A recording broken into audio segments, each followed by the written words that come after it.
Bismillahirrahmanirrahim. Assalamualaikum warahmatullahi wabarakatuh.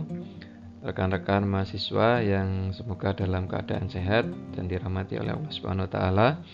Baik, pada kesempatan kali ini kita akan belajar tentang faktorisasi. Jadi apa itu faktorisasi? Faktorisasi itu adalah nama lainnya adalah pemfaktoran. Ini merupakan operasi hitung bentuk aljabar untuk pemecahan atau penguraian suatu bilangan, di mana faktorisasi ini memiliki peran atau memiliki fungsi untuk penyederhanaan. Nah, penyederhanaan itu sebenarnya nanti adalah untuk memudahkan dalam proses perhitungan.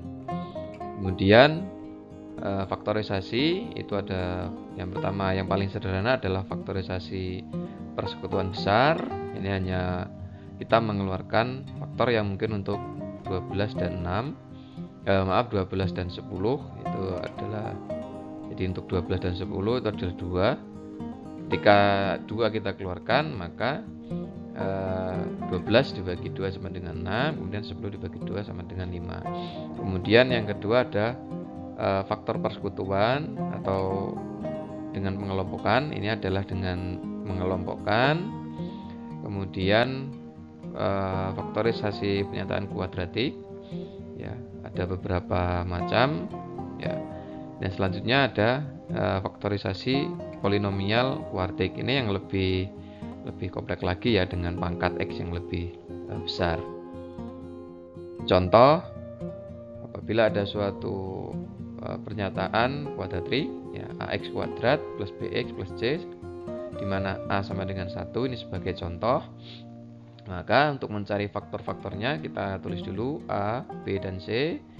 A1, B5, C-nya 6. Kemudian kita mencari faktor F1 dan F2 yang menghasilkan nilai 6. Ya, tentunya untuk menghasilkan nilai 6 itu 1 dikalikan 6 dan 2 dikalikan 3. Kemudian kedua tandanya sama dengan B. B di sini positif. Maka yang kita pilih adalah 2 dan 3, di mana 2 dan 3 ini ketika dijumlahkan maka akan menghasilkan nilai yang sama dengan B. Kalau 1 dan 6 maka jumlahnya kan nggak sama dengan jumlah B, maka 2 dan 3 ini yang kita pilih. Jadi untuk x kuadrat plus 5x plus 6 itu akan sama dengan x plus 2 dalam kurung, kemudian juga dalam kurung x plus 3. Jadi diperoleh nilai x1 sama dengan min 2, nilai x2 sama dengan min 3. Ini contoh yang lain masih dengan contoh yang sama. Yang selanjutnya apabila a tidak sama dengan 1, ya. Contoh di sini ada 6x kuadrat plus 11x ditambah 3. Kemudian kita cari dulu, kita tentukan dulu a b c-nya berapa, a 6, b 11, c-nya 3. Kemudian kita cari dulu perkalian antara a kali c. A kali c itu adalah 18. Kemudian untuk faktor-faktornya yang memungkinkan untuk 18 itu adalah 1 kali 18, 2 kali 9, dan 3 kali 6. C merupakan bilangan positif. Jadi untuk faktor-faktor tadi, ya, di sini yang jumlahnya sama dengan B. Nah, kita lihat yang jumlahnya sama dengan B adalah 2 dan 9, ya. Maka kita pilih 2 dan 9. Kemudian tanda B adalah positif, maka F1 dan F2 juga positif. Jadi F1 2, F2-nya 9, positif semua. Kemudian bentuk yang awalnya seperti ini kita uraikan dalam bentuk F1 dan F2, ya. Jadi F1 F2 ini masuk ke sini, ya. Kemudian kita buat tanda kurung, kita faktorisasi dengan pengelompokan tadi.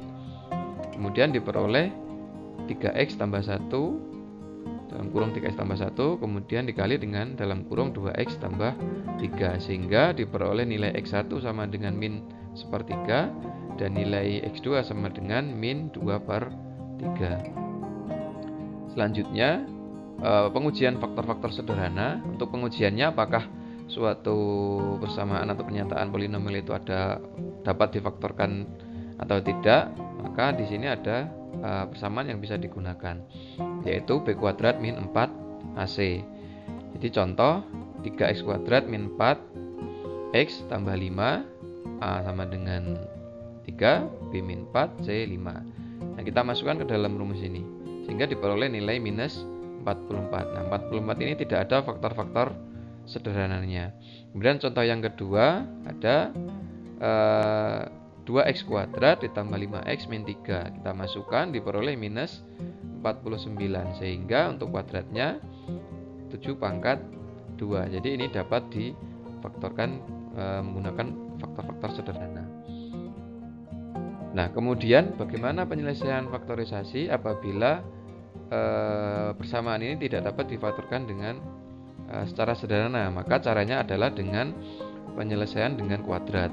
Penyelesaian dengan kuadrat, ini langkah pertama adalah minus 4 ini. Jadi ada persamaan x kuadrat min 6x min 4 sama dengan 0. 4-nya pindah ruas ke sebelah kanan jadi positif. Kemudian kita tambahkan setengah koefisien x ya. Di sini kita lihat setengah. Koefisien x adalah minus 6. Minus 6, maka kita tambahkan ruas sebelah kanan dengan ruas sebelah kiri itu setengah dari 6 atau 3. Ya, jadi kita tambahkan setengah koefisien x tadi dengan tapi dikuadratkan ya. Jadi x kuadrat min 6x tambah setengah koefisien x kuadrat, kemudian ini juga setengah koefisien x kuadrat, sehingga ketika kita hitung maka diperoleh hasil akhirnya x1 sama dengan 6,6, x2 nya sama dengan minus 0,6. Kemudian yang kedua, penyelesaiannya apabila ini bukan merupakan faktor-faktor sederhana, cara penyelesaiannya adalah dapat menggunakan dengan rumus ya. Rumusnya di mana x sama dengan minus b plus minus akar b kuadrat min 4ac dibagi dengan 2a. Ini sebagai contoh, kita masukkan nilai a, b, c ke dalam rumus, kemudian diperoleh untuk 2x kuadrat min 3x min 4 sama dengan 0. Ini x1 adalah 2,351, x2 nya adalah minus 0,851. Kemudian untuk yang selanjutnya di sini ada faktorisasi polinomial kuartik ya. Ini pangkat 3. Jadi untuk langkah yang pertama kita ubah dalam bentuk tanda kurung dengan cara mengeluarkan x-nya. Yang pertama x pangkat 1 ini kita keluarkan. Kemudian kita ulangi langkah untuk mengeluarkan x-nya. Selanjutnya setelah diperoleh bentuk f dalam tanda kurung, maka kita mencari nilai-nilai yang sesuai untuk nilai k di sini ya. X sama dengan k, maka kalau kita buat dalam tanda kurung itu x minus k ya, minus k. Kita cari dari nilai masing-masing ini yang nantinya akan menghasilkan sisa 0. Ini contoh, kita masukkan 1, ini hasilnya 1 berarti bukan. Kemudian kita ambil minus 1, hasilnya minus 39 berarti bukan. Kemudian nah ini ada yang menghasilkan 0, yaitu dengan kita masukkan nilai x-nya 2 ya. Jadi ini bisa 0. Nah, inilah yang nantinya kita gunakan untuk langkah selanjutnya. Kita ketahui di sini tadi adalah x sama dengan 0, maka kalau kita untuk menyelesaikan ya, x sama x minus 2 ya, x min 2. Kemudian kita hitung selanjutnya, maka sampai selesai ya, hasilnya sampai selesai sampai 0, maka diperoleh dari persamaan pangkat 3 tadi, ini adalah satu faktornya, kemudian sisanya di sini ya, ada 2x kuadrat min 7x plus 4. Kemudian yang seperti ini kita lakukan faktorisasi menggunakan rumus ya, menggunakan rumus sehingga diperoleh x2 nya 2,78, x3 nya diperoleh 0,79, sehingga himpunannya atau himpunan penyelesaiannya adalah x1 sama dengan 2, kemudian x2 atau x yang selanjutnya adalah 2,79 dan x3 adalah 0,72. Nah, selanjutnya ada persamaan untuk polinomial kuartik ya. Ini pangkat 4 ya. Jadi langkahnya masih sama dengan yang pangkat 3 tadi, buat tanda kurung, kemudian memilih faktor yang mungkin yang menghasilkan 0. Selanjutnya kita bagi, kemudian kita cari lagi karena di sini masih pangkat 3. Kita cari lagi dengan pembuatan tanda kurung. Selanjutnya mencari faktor yang menghasilkan sisa 0, diperoleh yang pertama tadi X1, X sama dengan 1, kemudian yang kedua X sama dengan 2. Kemudian kalau sudah seperti ini, kita tinggal melakukan faktorisasi menentukan nilai X dengan menggunakan rumus. Tapi kalau misalkan ini adalah faktor-faktor sederhana, maka kita bisa menggunakan faktor sederhana. Dan hasil akhirnya diperoleh nilai X2 dari sini adalah 2,294, kemudian X selanjutnya minus 0,544, sehingga himpunan penyelesaiannya X sama dengan 1, X sama dengan 2, X sama dengan 2,294, X sama dengan, ya ini harusnya 0,544 ya, ini ada kesalahan pengetikan. Oke, demikian tadi